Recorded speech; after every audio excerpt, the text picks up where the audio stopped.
প্রিয় বন্ধুরা, কেমন আছেন সবাই? আশা করি সবাই ভালো আছেন এবং সুস্থ আছেন।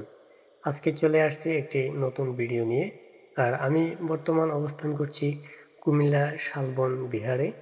চেষ্টা করব আজকের ভিডিওতে এই কুমিল্লা শালবন বিহারের খুঁটিনাটি কিছু তথ্য আপনাদেরকে জানিয়ে দেওয়ার জন্য এবং এই শালবন বিহারের ভিতরে কি কি দেখার মতো রয়েছে সেই জিনিসগুলো আজকে আপনাদেরকে দেখানোর চেষ্টা করব।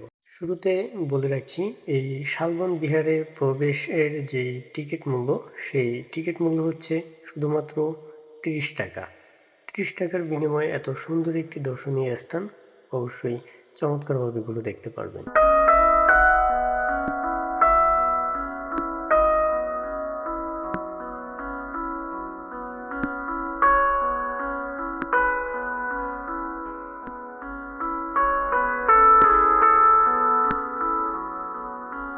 এই শালবন বিহার স্থাপন হয়েছে প্রায় 7ম শতাব্দী আগে।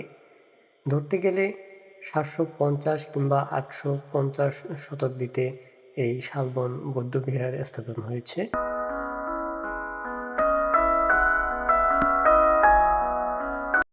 এখানে যেই কূপটা দেখতে পাচ্ছেন আপনারা, এই কূপটি হচ্ছে যারা এখানে বৌদ্ধ ধর্ম শিখতে আসতো তারা এই কূপের পানি ব্যবহার করত। এই কূপ থেকেই পানি তারা খাওয়া দাওয়া করত এবং ব্যবহারের জন্য যে পানি প্রয়োজন সেই পানি এখান থেকেই নিত। এই কূপের চারপাশ সুন্দরভাবে ঘিরে রাখা হয়েছে।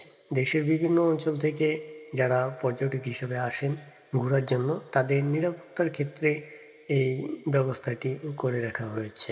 বিভিন্ন জায়গা থেকে অনেকেই চলে আসছে এই শালবন বিহার ঘুরে দেখার জন্য, যেহেতু এটি একটি অন্যতম দর্শনীয় স্থান হিসাবে পরিচিত কুমিল্লাতে, সেজন্য আমরাও চলে আসছি সেই সুদূর খাগড়াছড়ি থেকে, প্রাণের প্রিয় খাগড়াছড়ি থেকে। আমার সাথে আছেন আমাদের দীঘিনালা উপজেলার মেরুন ইউনিয়নের বিশিষ্ট ব্যবসায়িক মায়া সাউন্ড সিস্টেমের মালিক ইব্রাহিম ভাই। ওনাকে অসংখ্য ধন্যবাদ জানাই। ওনার সুবাদেই আমি আজকে এই কুমিল্লাতে শালবন বিহারটি ঘুরে দেখার সুযোগ পেয়েছি। ছোট ছোট ঘরের মতো যেই স্থানগুলো দেখতে পাচ্ছেন, যেটুক খবর পেয়েছি এখানেই যারা সাধক ছিলেন তারা সাধনা করতেন এবং যারা বৌদ্ধ ধর্ম অবলম্বী ছিলেন, শিক্ষাগুরু ছিলেন, তারা এখানে শিক্ষা দিতেন।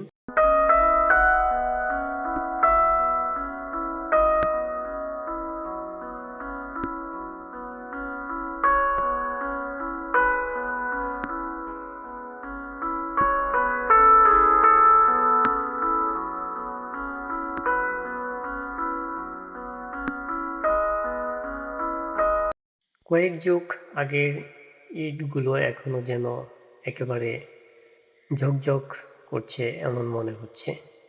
আমি আসলে দেখে অবাক হয়েছি, এত বছর পুরনো যে ইটগুলো গাঁথনি করা হয়েছিল সেগুলো ঠিক আগের মতোই রয়েছে। এখানে এগুলো পাথরের টুকরার মতো কিছু কিছু জায়গায় বোঝা যায়, আবার কিছু কিছু জায়গায় বোঝা যায় এটা এক ধরনের ইট ছিল। প্রিয় বন্ধুরা, এতক্ষণ পর্যন্ত যারা দূর দূরান্ত থেকে হাতে থাকা স্মার্টফোনের মাধ্যমে এই ভিডিওটি দেখেছেন, সবাইকে জানাচ্ছি প্রাণঢালা অভিনন্দন ও শুভেচ্ছা। ভিডিওটি যদি ভালো লাগে অবশ্যই একটি কমেন্ট করবেন এবং শেয়ার করে অন্যকে দেখার সুযোগ করে দিবেন।